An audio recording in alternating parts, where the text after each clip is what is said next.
حضرت عمر فاروق رضی اللہ تعالی عنہ ہی تھے کہ ان کے زمانہ خلافت میں 36,600 علاقے فتح کیے گئے، اور آپ رضی اللہ تعالی عنہ نے 900 جامع مساجد اور 4,000 اس کے علاوہ مساجد تعمیر کی۔ آپ رضی اللہ تعالی عنہ کے زمانہ خلافت کے اندر ہی پہلی دفعہ مردم شماری کرائی گئی۔ آپ کے زمانہ خلافت کے اندر ہی جتنے بھی علاقے تھے ان کو صوبوں کے اندر تقسیم کیا گیا۔ آپ رضی اللہ تعالی عنہ کے زمانہ خلافت میں ہی عدالتی نظام قائم کیا گیا اور عدالت میں ججز مقرر کیے گئے۔ آپ رضی اللہ تعالی عنہ کے زمانہ خلافت کے اندر ہی پولیس کا محکمہ قائم کیا گیا۔ آپ رضی اللہ تعالی عنہ کے زمانہ خلافت میں بھی فوج کا محکمہ قائم کیا گیا اور باقاعدہ فوج کی چھاؤنیاں بنائی گئی اور مختلف علاقوں کے بارڈر قائم کیے گئے۔ آپ رضی اللہ عنہ کے زمانہ خلافت میں ہی محکمہ تعلیم قائم کیا گیا۔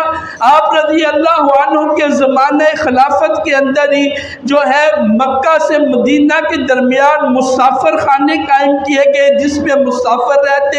آپ رضی اللہ عنہ کے زمانہ خلافت کے اندر ہی مہمان خانے بنائے گئے۔ آپ کے زمانہ خلافت کے اندر ہی ٹیکسز لگائے گئے اور تاجر باقاعدہ تجارت کا نظام قائم کیا گیا، اور جو لاوارث بچے تھے ان کے باقاعدہ وظیفے مقرر کیے گئے۔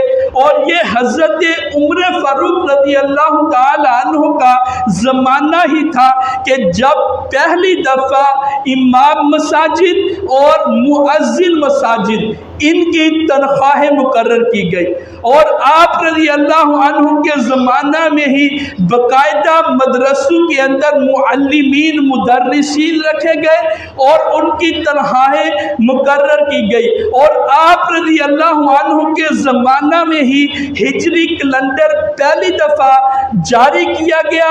آپ کے زمانہ کے اندر ہی نماز تراویح 20 رکعت میں باقاعدہ طور پہ شروع کی گئی۔